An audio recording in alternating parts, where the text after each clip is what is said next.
in not controlled by. Well, she's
exchange.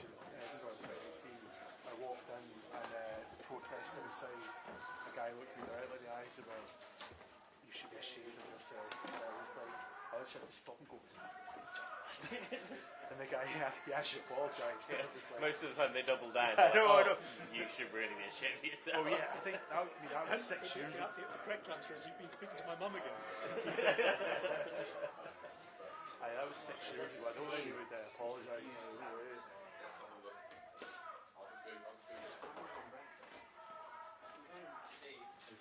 I wonder if they put it on the video. I wonder if they cut it up. I just got a flash push notification. No, it's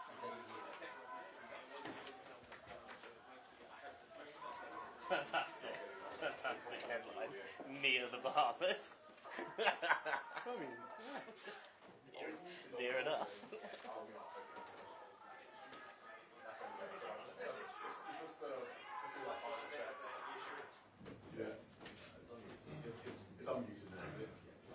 it's clearly something within the Scottish stories. It's still not strong enough to be against them. People in the party are just going, oh well, he's yesterday's man, it doesn't matter. Yeah. Someone is still like, oh fuck it. Yeah. Tell Paul what he's saying. Okay, testing 1 2 2 1. Testing audio test 1 2 3 4 5. 1 2 3 4 5. Testing 1 2 3 4 5. Audio test. Yeah. Looking for a thumbs up. Yeah. 2 1 1 2. Yeah. Okay. Okay. Happy. 2 2 2 1. Testing 1 1 2. Cool.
Do you want the sound?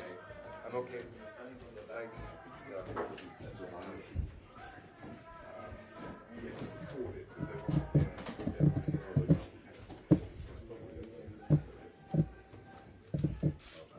Let me know when you're ready, Dave.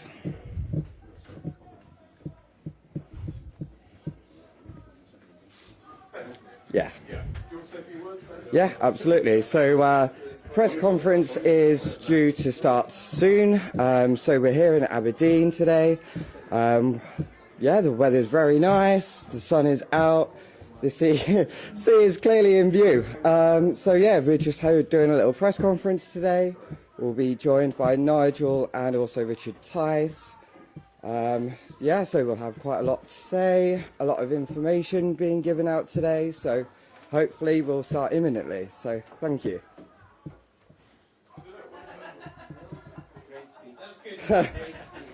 You can all go home now. I'll bring that up when there's not a lot of information.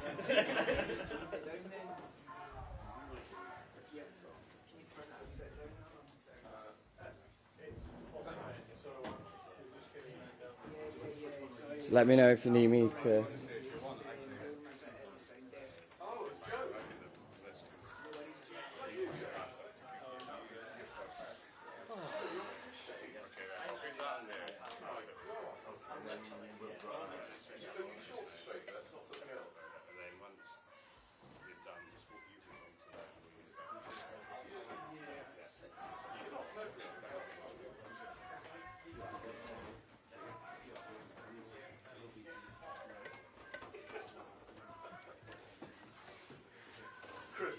I don't know what Chris is saying, but be quiet, Chris.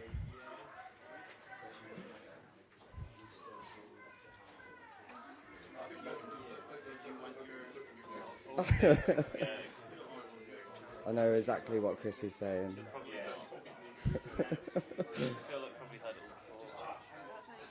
Have we done it? Is it?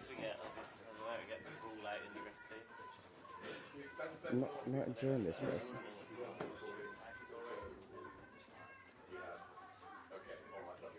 Perfect, thank you.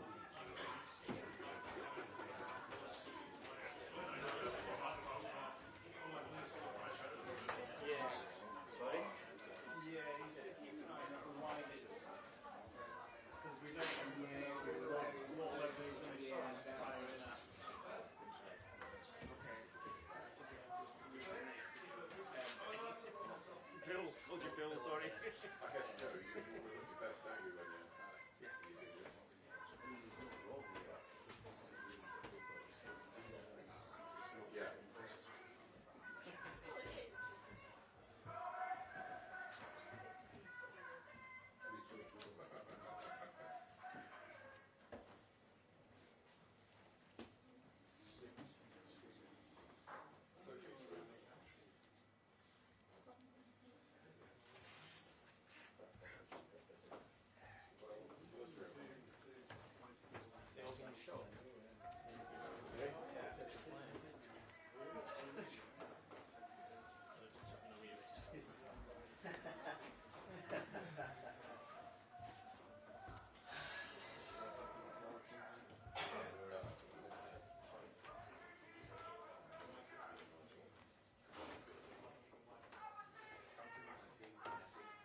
Andrew, I think I might have dropped in upstairs last night. She was asking about attendance and I was like, well, Andrew was just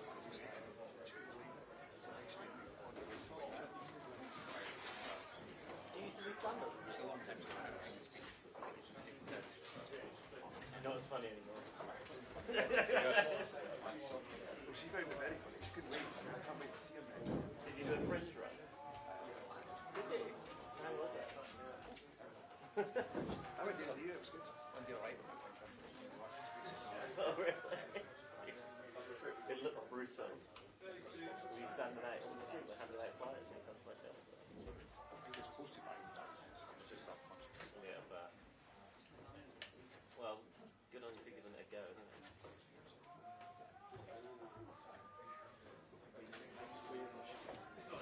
Happy comedy, wasn't it? One-liners, stories.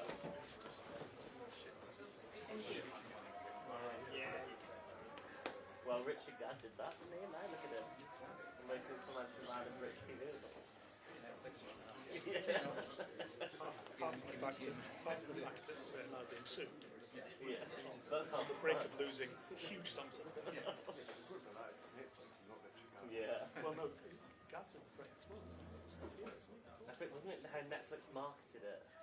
This is a true story, isn't it? Yeah. I love how that woman involved as well 25 years ago was causing a similar havoc in Glasgow Labour constituency politics. You can Google it, it's an old Herald article online. Same person. Yeah, the same person. She was involved in I think she was involved in a selection battle, and obviously the party took one look at her and went, I don't think so. And she issued various claims and writs and all got very nasty. And then obviously nobody thought of her again until this Netflix series suddenly appeared there.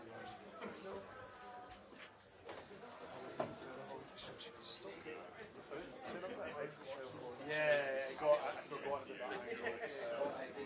But it all started when she tried to, I think it was I don't know if it was the first Hollywood election or the second Hollywood election, but she was trying to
Good morning, everybody. It's good to be here in Aberdeen.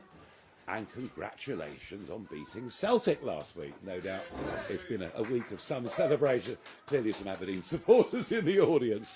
We're very pleased today to be joined by several prominent businessmen and businesswomen who are very, very thoughtful and very, very worried about the future of the oil and gas industry, and indeed all the related businesses and industries that go around that, and perhaps what might happen to the future of Aberdeen and the surrounding area itself. Reform has made remarkable strides in Scotland over the course of the last year. We managed to field candidates for every seat in the general election, but to be honest, it was pretty much a paper exercise. Since then, we've managed to build branches. We've been contesting by-elections every Thursday for councils, wherever they come up. We've had a steadily rising score.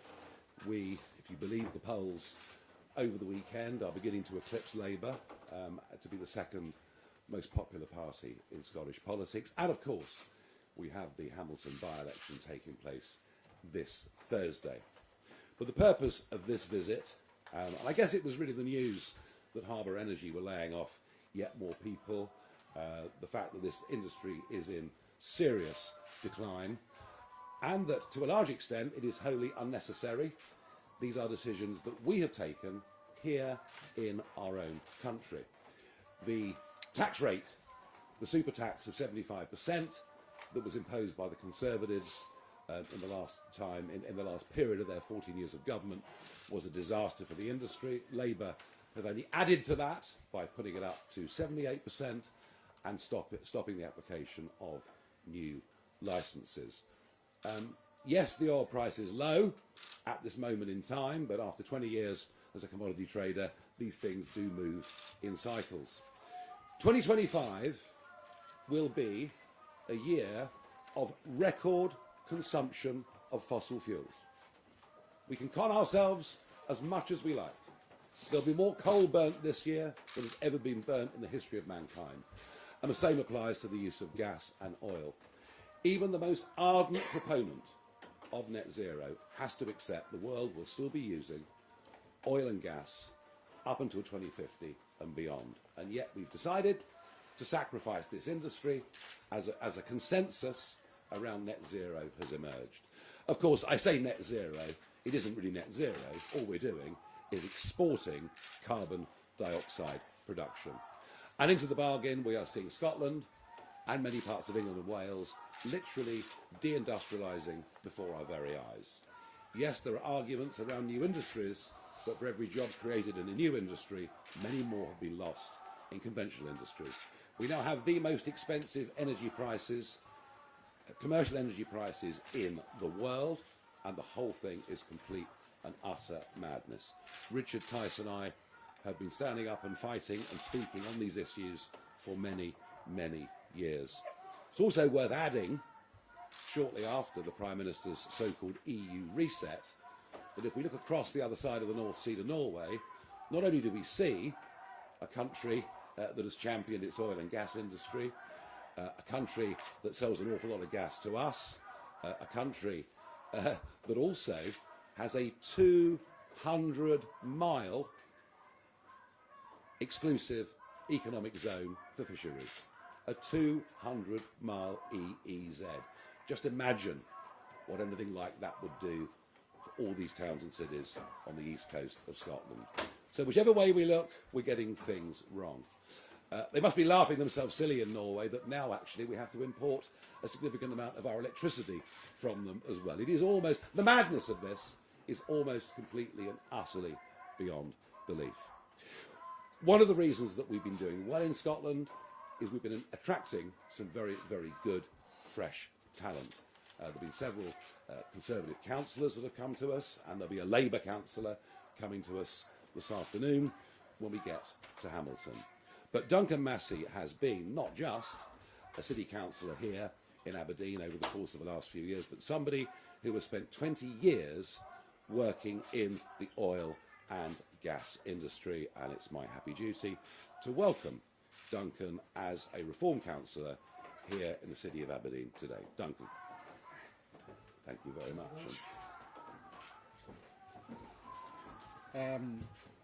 Well, thanks, Nigel. Thanks, everyone. It's great to be here. Didn't think it would be quite such a big show today with just me joining as a Reform councillor, but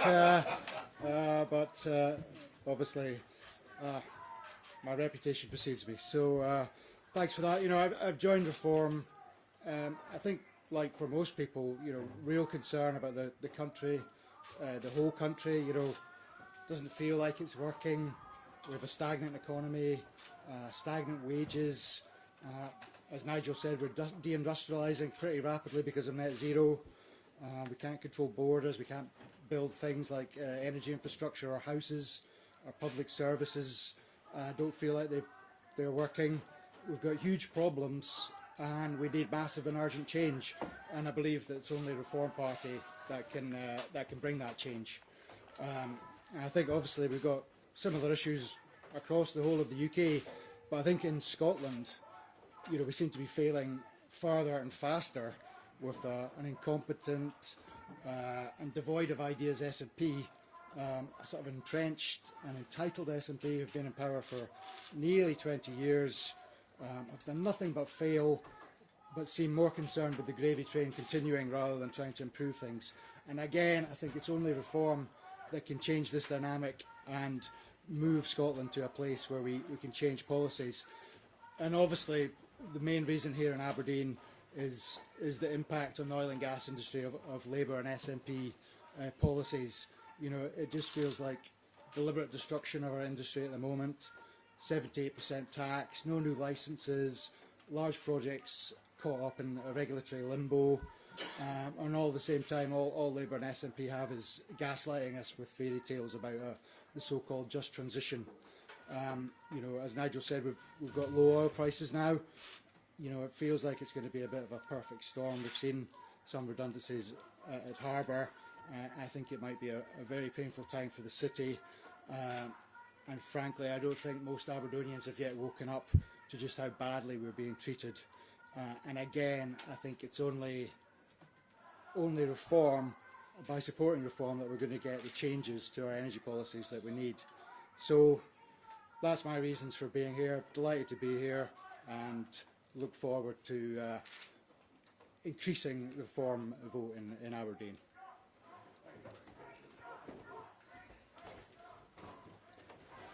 Now, it's exactly 365 days ago tomorrow that I decided to come out of political retirement and throw myself back into the fray. And in the aftermath of the general election, I had one big political target, which was the English County Council elections.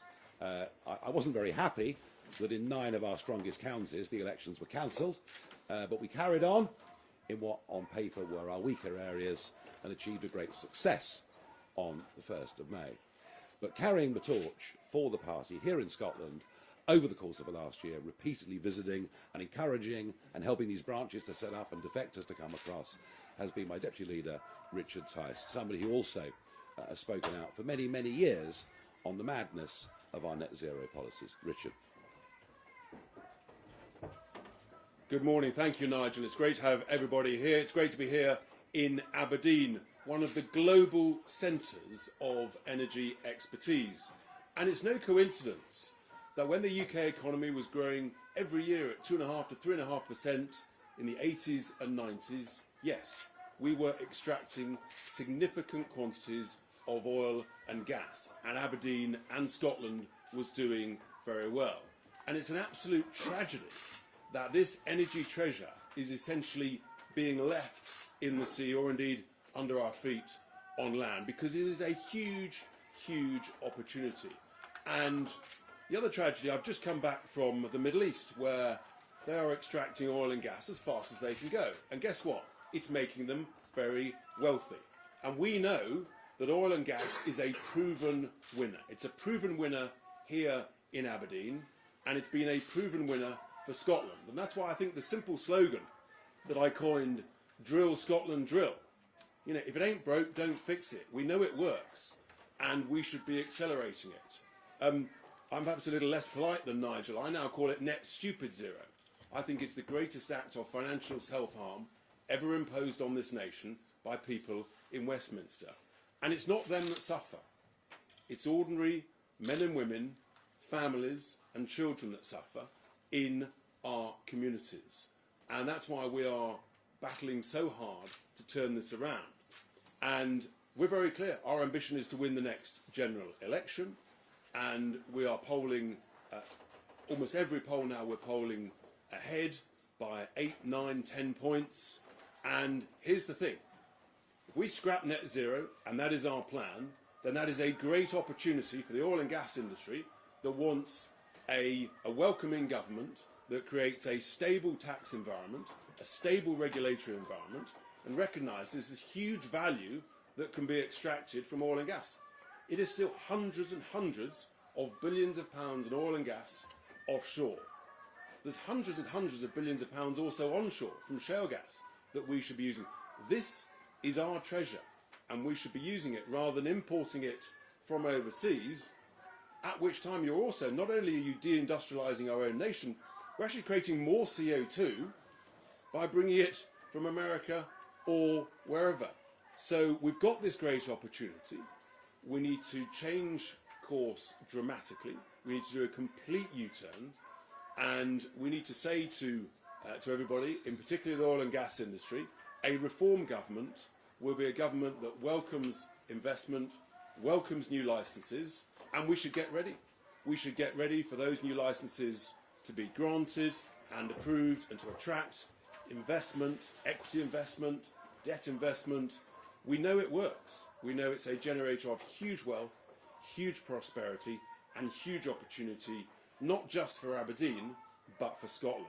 And that's why we're here. And I think that's why, to everybody's surprise, in Holyrood and Westminster, we're doing very, very well here in Scotland. Thank you very much. Okay, we have a long list of media questions which we are happy to take, starting with James Cook from BBC News. Thanks very much. Sorry, I was looking for a microphone. There is one. There is one. Thank you. Morning, Mr Farage. These people shouting outside say that you're a racist. Will you reassure them you're not by apologising to the Scottish Labour leader Anas Sarwar for claiming that he would prioritise the Pakistani community when you must know that he literally said no such thing? Okay, so I can tell you this. We've not heard these sort of chants or tweets in England now for a very, very long time.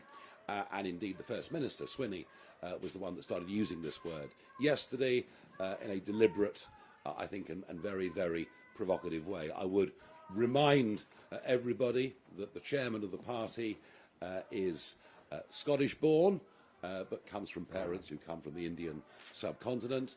But we don't talk about race at all. We think everybody should be treated equally. We object very strongly to the segmentation of people into different types.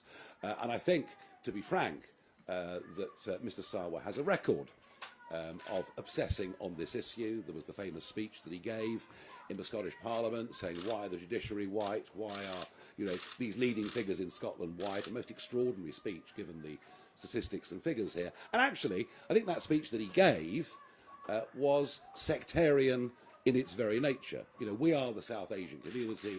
We are going to take over the country and take over the world. He didn't say any such thing.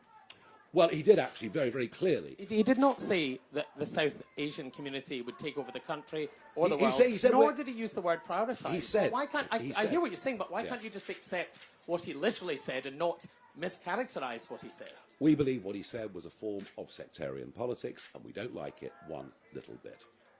Thank you very much indeed. Ben Phillip from BBC Scotland. Obviously, here in Aberdeen today, Nigel, many will be listening to what you're saying about the oil and gas industry. On the slogan, Drill Scotland Drill, is it not the case that that will just make oil and gas companies even wealthier? It's not going to lower bills. How will your policies actually help ordinary people? Jobs, jobs, jobs, very well-paid jobs, money in people's pockets, which they'll spend in Aberdeen and elsewhere.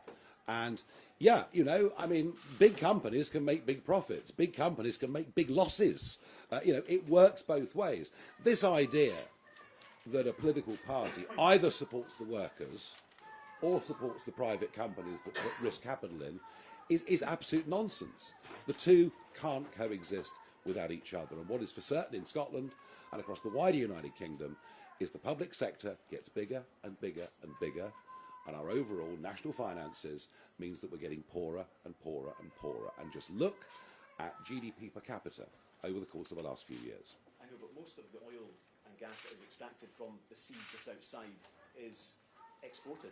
You know, so something will need to change the wholesale prices to actually bring bills down for people. That's a very interesting point. Oil tends to trade on a global market at a global price priced in dollars.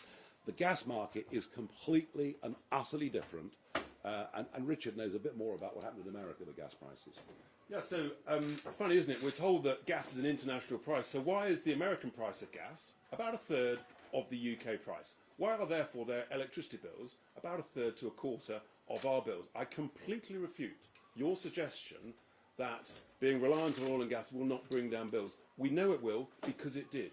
And there is a direct link between the increase in renewable generating capacity over the last 10 to 15 years and the dramatic increase in electricity prices way above inflation. That is the simple reality, and cheap energy drives everything. It drives investment, it drives businesses, it drives prosperity, and there is a direct link between our high electricity prices and there's just and the renewable generating capacity. And here's the other thing that people won't tell you. The vast majority now, about 2/3 of our electricity price is now policy costs, levies, subsidies, transmission costs, constraint payments, and all of that. The actual wholesale cost is down at somewhere between 30 and 35%. So I'm afraid people are being completely misinformed about the truth. Yeah, and a political class that have all agreed on everything for year after year after year, and that is why the injection of reform is going to change the whole nature of the debate around economic issues in Scotland. At least I believe that it will and that it should. Christopher McCall, Daily Record. Hi, Nigel. Back in 2015, during the general election campaign, you said that taxpayers in England were, quote, cheesed off with the amount of public money that goes to Scotland. Can I ask, is that still your view? And if you won power, would you look to scrap the Barnett formula? Well, the Barnett formula, it seems to me, is really somewhat out of date. What I'd like to see is a Scottish government that's able to raise a bit more of its own revenue and a Scottish economy that has actually got genuine growth. And I don't believe that can happen without this sector booming. All right? And I think, you know, the Barnett formula goes back to the 1970s. Is there an argument it should be looked at again? Of course there is. But, I mean, frankly, if you look at welfare dependency, if you look at educational standards, the idea that there's sort of 50 billion this year, which is roughly what the figure's going to be, going to Scotland, it isn't going to reduce in the short term until Scotland actually starts to have an economy that is thriving. And right now it's going in completely the wrong direction. Can I just ask quickly as well, do you support the concept of devolution as the Scottish Parliament? Oh yes, devolution is here to stay, and in fact devolution now is being extended into England, you know, right down to a county basis where we're going to have elected county mayors. No. Devolution is here to stay. Sadly, over the course of the last 20 years or so, devolution doesn't appear to have worked very well. You know, I mentioned education. I could talk about 800,000 plus on the NHS waiting list. It hasn't worked out very well. Doesn't mean devolution's wrong. It means the people running it haven't got it right.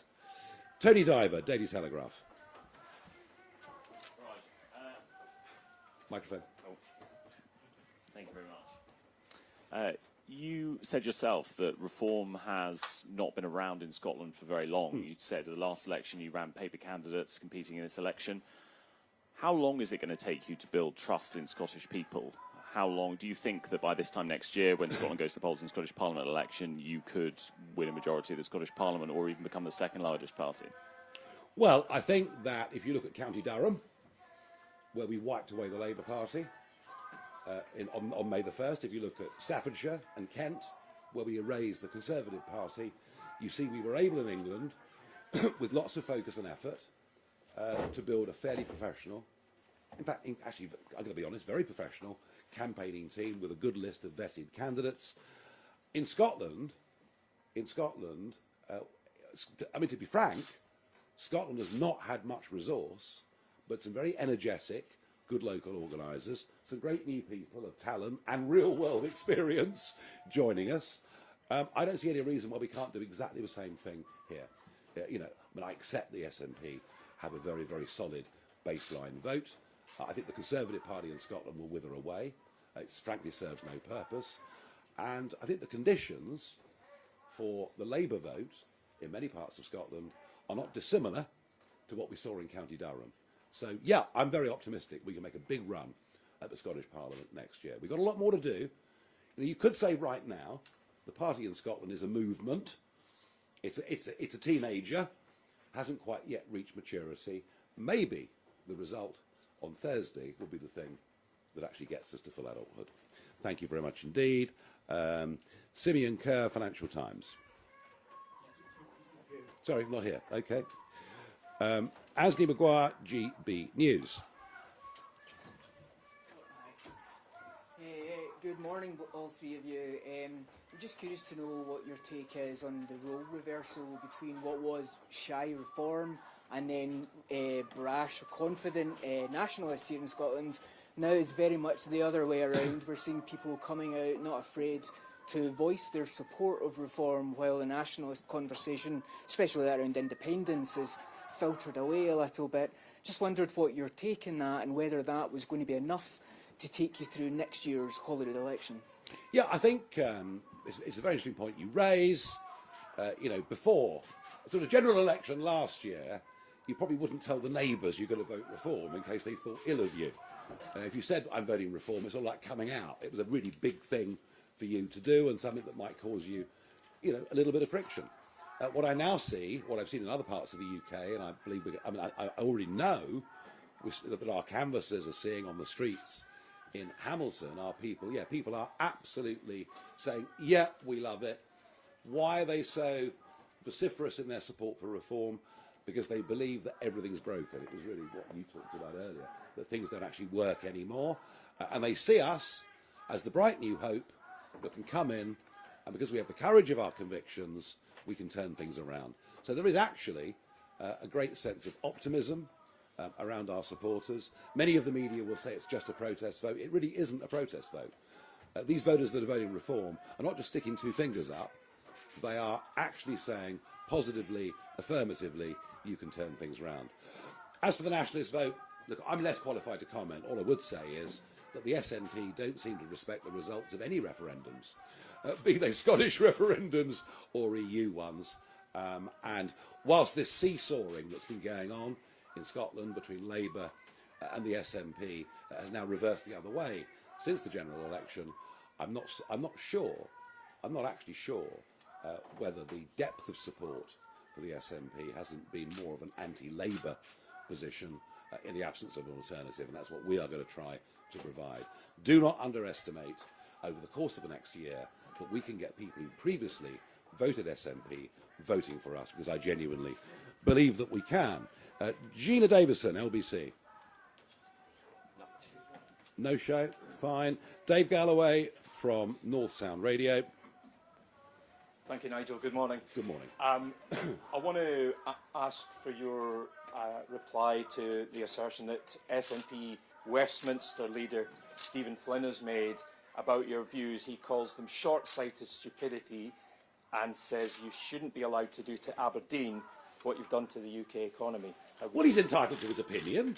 On a personal basis, I quite like him, actually. He's got a bit of character. He's got a bit of spirit.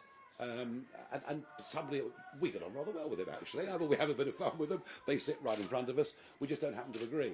I think the short-sightedness is for Scotland to turn its back on an industry that for over half a century has been providing so many jobs and so much wealth. If it was the end of oil and gas, if we weren't going to use oil and gas in a few years' time, it would be a perfectly valid thing to do. That is not the case, and I repeat the point, and you can give it to Stephen if you like, that 2025 will be a record year for fossil fuel consumption globally. We may not like that fact, but it's there. And actually, I think we're the ones with an economic vision that can make people genuinely better off. And just on the subject of carbon capture, why do you believe that scrapping the Acorn project, which can create thousands of jobs and attract billions of pounds of investment, is a good idea? Look, I've been hearing about carbon capture. I've been hearing about battery storage for wind farm energy, and I've been hearing these arguments now since about 2000. For about a quarter of a century, I've been told these things will work, they are going to work. I have not as yet seen any evidence that carbon capture will actually work. And by the way, if I do, I will change my mind. Can I just add one point to that, Sure. which is that even the Greens are not supportive of carbon capture. And I think that tells you a lot about their perception as to whether or not the technology will ever work. One technology that does work, of course, is nuclear. And maybe you can ask Stephen Flynn about that, because I think what you're seeing across the Western world is quite a marked shift.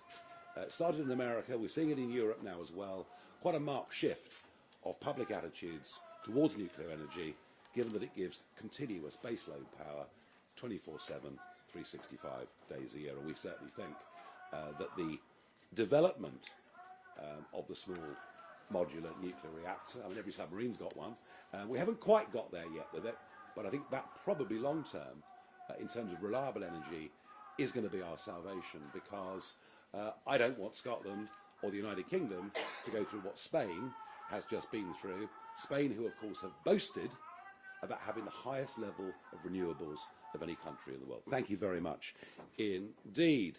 Neil Poran from the Press Association. Morning. Good morning. Both Anas Sarwar and John Swinney have said they would debate you. Would you be willing to debate them? And if not yourself, when do you think you would have a Scottish leader for reform who could maybe do that? Would I debate them? Will you hold my jacket? I'll be delighted to. Of course I'll be delighted to. When are we going to have a Scottish leader? I think I can refer you back to the answer that I gave the Telegraph, that we are a mid-teenage year political movement that is evolving in Scotland into a fully fledged political party, the way that it has south of the border, because of our emphasis on it with the run-up to May the 1st. All in good time is the answer to your question. And by the way, I do want Reform Scotland to be as autonomous as it possibly can be, and that is absolutely our intention. All right. Very, very good. Michael Andrew Blackley from the Scottish Daily Mail. Hello, thank you. Good morning. There was more polling for the Scottish Parliament elections out at the weekend. You've got a sizable share of the vote, but it's pretty clear from that polling that the SNP, despite collapsing compared to 2021, is still going to win by a mile. So are you concerned that actually you could be the man to save the SNP and give them another term at Holyrood? Well, even if we didn't exist, I think you'd find the Labour vote next year would be significantly down from where it was in the general election of 2024. We are a fresh voice in Scottish Parliament, making different arguments, as you can see this morning on this stage, to those that are being made by the other political parties. And you know what? Even in opposition in Holyrood, and even in the run-up to those elections, I think one of the things that I would stand on the track record that Richard and I have got, is we're actually quite good at shifting national debate and shifting government policy, regardless whether we're in power or not. So I believe we can have a significant impact on policy from now going all the way through. And I think, by the way, on oil and gas, on the whole net zero debate, this is almost the next Brexit, where you have, you have Westminster, you've had Edinburgh, you have Cardiff, all have been wedded to one particular point of view. Us, as the minority voice inside those institutions, but increasingly a majority voice out in the rest of the country. Believe me, the scales are falling off the eyes of the public when it comes to net zero. They realise that we are putting upon ourselves a massive cost, let alone the opportunity cost of what we're missing when we globally produce less than 1% of global carbon dioxide, that percentage falling every single year. And when they actually understand that when we close down refineries, think Grangemouth, when we close down steelworks, think Scotland going back a few years, all we're doing is exporting the emissions of CO2 with the goods then being shipped back to us. The public are waking up to this, and very, very quickly, I might argue. Conor Gillies from Sky News. Mr Farage, Anas Sarwar has called you a pathetic, poisonous little man. John Swinney says you're not really interested in Scotland. Are they right? And second of all, have you ruled out standing for Holyrood next year? I have ruled out standing for Holyrood next year. I am not a Scot.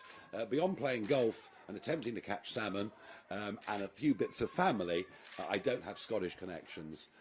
Even when I was in business, I didn't have much. I had some, but not much north of the border. So I will not be standing for Holyrood. That would be wrong in every way. Do you know what? The more they insult me, the more I know we must be doing something right. And I think they're in a blind state of panic. They're chucking around all sorts of insults. I thought the First Minister yesterday was frankly insightful in what he said. But for today, I will not return the compliment. We'll let the public make their own minds up. I'm not going to get involved in a war of words.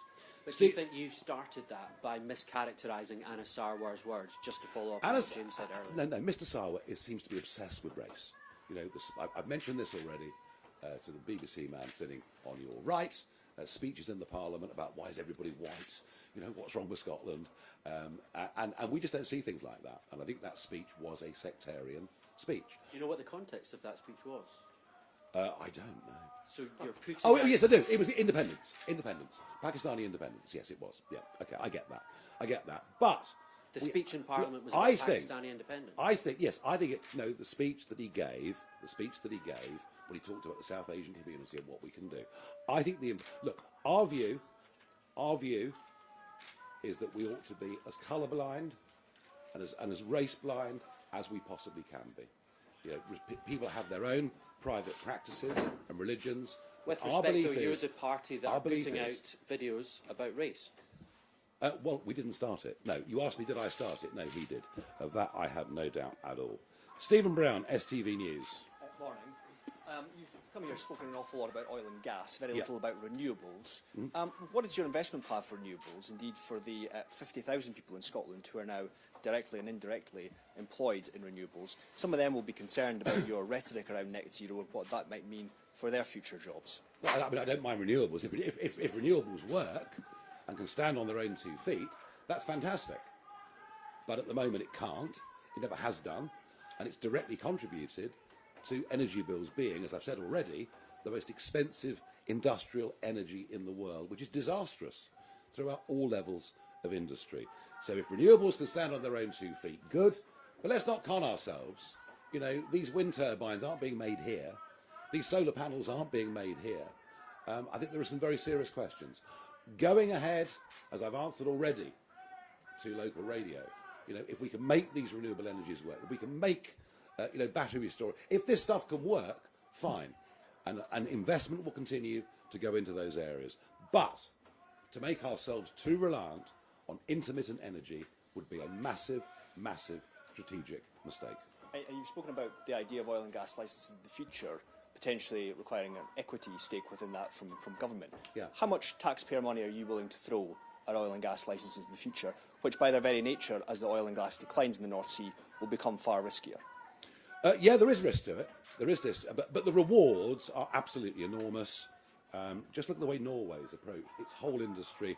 They had stakes in these right from the very start. They've had a sovereign wealth fund. We just need to look across the North Sea to see some very good examples of how things can be done. Thank you very much. Alistair Clark of the Courier. Morning. You're referring to 2 speeches that you say Anna Sarwar made. The second of those, are you sure you're not referring to one that Hamza Yousaf made in Parliament? Secondly, for Councillor Massey, if I may, the Tories and SNP have fought between Aberdeen seats up here for a long time. What do you think's gone wrong with the Scottish Conservatives that you've decided to leave? Look, I'm not going to delve any more deeply into comments by Mr. Sarwar about me, or indeed the First Minister. I think we've said enough on that. Scottish Conservatives have stood for nothing for a very, very long time. They haven't had the courage to stand up against some of the stupidities that have been done in Scotland, but maybe our former Conservative councillor half an hour ago can answer it better than me. Yeah, I agree with that. I mean, I think, you know, the SNP are doubling down on their anti-oil and gas record. I think it was only the other day when the SNP said that they were, you know, fully focused on net zero. I think, go back to Conservatives, obviously I've got respect for my Conservative colleagues, but I think they have failed to set out a vision for Scotland and for the UK, and I think Reform has done that and is doing that, and you know, we're very much in Scotland the start-up party that is pushing ahead with sensible policies for energy and for oil and gas. Thank you. Stephen Carroll from The Guardian. We take a lot of questions here, don't we? Hello, it's Stephen Carell from The Guardian. Mr Farage, can I just clarify something about Reform policy on oil and gas extraction and coal extraction? Is it Reform's policy that all oil, gas and coal should be extracted worldwide? And what is the Reform's analysis of the impact that's going to have on climate heating, which tens of thousands of scientists are absolutely clear is proof is happening now and is causing deaths worldwide? We are less than 1% of global CO2 production. That number falls every single year. I think it would make more sense to use the coal that could have been produced in Cumbria and taken across to Scunthorpe to keep the steel plant open. I think it makes more sense to produce that coal in Cumbria than it does to import it from Japan. And I think even in terms of the CO2 argument, I think that argument actually is a winner. And we have to face up to the realities that China, Indonesia, India are using more fossil fuels. Coal, take coal. You know, we're going to burn, mankind this year is going to burn 8 billion tonnes of coal. I share with you reservations about what this is doing to the atmosphere. You know, I share those reservations. But does it make sense to commit economic harry-carry in this country whilst this is happening across the rest of the world? No. Better to refine in this country, better to produce chemicals in this country, better to manufacture cement, other products, steel, other products that use an enormous amount of energy, better to produce it here under better environmental standards than produce it in India and China under much lower standards and then ship the goods back to the UK. And I'm just trying, Sir Severin, I'm just trying to be rational and logical. Can I just go back of to course. the first question, though? What is the Reform strategy on your position on maximising oil and gas and coal extraction worldwide? Because if you say it's good for Scotland, then presumably it's good for everybody else too. Well, it's good for Scotland. No. Let's get back to logic. If we're going to use gas in Scotland and elsewhere, there's a strong argument to say we should produce it ourselves, make lots of jobs, and get lower energy bills. And that's the argument that we will go on making, and I think the public increasingly support us. The Herald I'm going to speak to last for fairly obvious reasons outside. Alexander Ellards from The National. Yes. Good morning. Good morning. So last year, Labour suspended around 10% of the weapons export licences to Israel. The following day, writing for GB News, you questioned whether Israel was really still an ally of the UK. I'm just wondering if you can expand on that, just outline your foreign policy position on Israel and Palestine. I'm sorry, that's wrong. I said it the other way round. It wasn't whether Israel was an ally of the UK, it's whether the UK was an ally of Israel, and I say that after the British hostage case, where I did meet the family, I did make very, very strong representations to the British public to say, look, this Damari case, we need to wake up to this. I did my best through American media to make them aware there was a British hostage, and I think what you'll find is that the Foreign Secretary, David Lammy, met with the family and gave a fairly underwhelming response. So my question then, and as you say, we are going back a bit, my question then was, are we really an ally of Israel's anymore?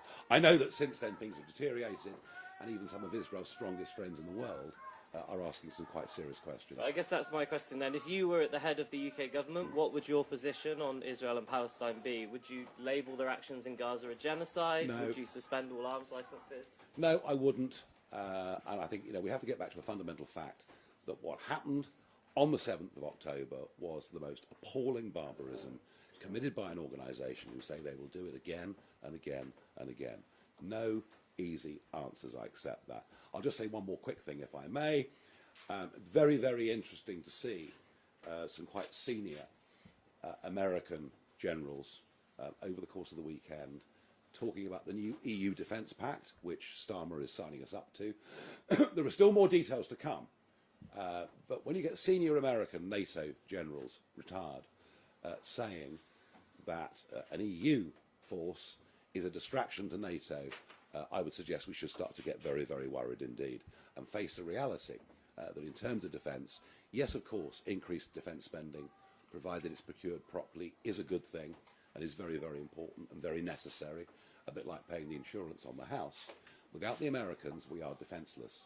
And the more we push down this EU route, the more sceptical the Americans are becoming about our independent role. Right, okay, where are we going next? We've got Rachel Amory from The Scotsman. Good morning. Looking at the by-election this week, if Reform comes third behind Labour and the SNP, is that a failure in your eyes? And if Reform does win and we see a Reform MSP in Holyrood, will we see more sort of personalised attacks on other MSPs from that candidate? You're giving a very wide range of expectations there. Are we going to win it or have a disaster? I mean, you pay your money, you take your choice. From what I understand, there's been no proper polling done within the constituency whatsoever. We just don't know. Are we confident of coming third? Yes. Are we confident of coming second? Well, I don't know, but if we do, it'll be a very nice surprise. Do I realistically think we can win? Well, if we do, then that will be the biggest earthquake Scottish politics has probably ever seen. But you never know. Anything on a low turnout election with a disenchanted electorate, I guess it's not impossible, but I think it's improbable. Stuart Patterson from the Scottish Sun. Hi, Mr. Farage. You describe yourself as being down to earth, but why then have you kicked off your campaign in Scotland today in a restaurant where people are paying up to 30 quid for a fish and chips? To try and protect ourselves from the howling mob that have been stirred up by the First Minister and others. So we thought it better to do it here than do it in a high street. But there are loads of other places you could go. Well, you all seem to have turned up and you look very comfortable and you're enjoying yourself, so I don't think we got it that wrong, do you? And what would you do as a kind of flip side to that? What would Reform do for your honorary punter to bring down the price of fish supper in Scotland? Reduce the price of energy. And one of the things you are seeing is fish and chip shops all over the United Kingdom literally having to close. Such is the cost of energy. Energy, energy, energy is very much at the centre. We believe that it's led. We know that it's led in America to the most incredible increase in personal wealth over the course of the last decade, and we'd like to try and do the same here. Thank you. Now, the Herald. Now, Andrew Learmouth, it seems that you're involved with this group of protesters outside. No. Well, it's funny, isn't it, that you come and your newspaper also manages to have another one of your correspondents as a protest correspondent. So you knew more about this than we did. That's not true at all, Nigel. Sorry. Really? Absolutely not. So we have two reporters in Aberdeen. Well, thank you. Come on now. And they're both here. Very I've good. got two reporters going to You Hamilton must today have as so well. much money and so many staff. It must be remarkable. Do carry on. We just to be clear, we've got a couple of reporters here as well. It's Have you? nothing to do with nobody, as far as I know, No. had any. Absolutely. No, fair enough. If you say that, I believe you. I don't know that you do believe me, but I didn't. But It's not on that. I don't know what I was going to ask. Yeah, well, let's talk about the protest. Well, this then. location was only sent to you guys. It wasn't put out on the public wires. We didn't put it out to our membership, and yet they knew. So it came from one of you. Well, people were tweeting about it. Oh, well, it's not. Anyway, carry on. Sorry. Well, let's talk about the protest, because I'm not entirely clear what you were accusing John Swinney of earlier when you talked about him inciting or his insightful language. What, are you saying that he's putting you at risk or something? What's? Well, he used the racist word, didn't he? You know, despite the fact, as I pointed out, we have many members from all communities, some of whom are in very senior positions within our party. According to the experts, we got more BAME, if you believe in all this, more BAME voters in the last general election than the Liberal Democrats, and we get even more this time. We just want to live in a country where everybody is treated equally, everybody is treated on merit, regardless of race, sexual preference, or whatever else it may be. And as for outside, well, you know who they are. They're Antifa. At least half of them wearing face coverings, which I don't think should be allowed, do you? Okay, thank you very much, ladies and gentlemen. Thank you.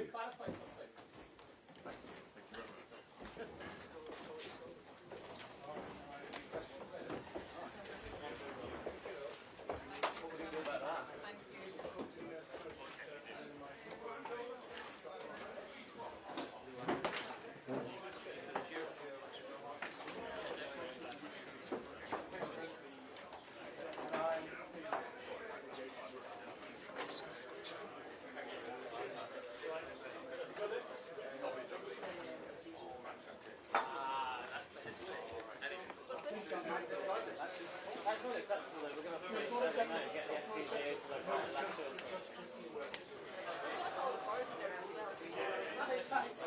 We're going to run these on top line. Yeah. No, it starts around with Scottish media. Yeah, I think it's not a bad way. It's confusing.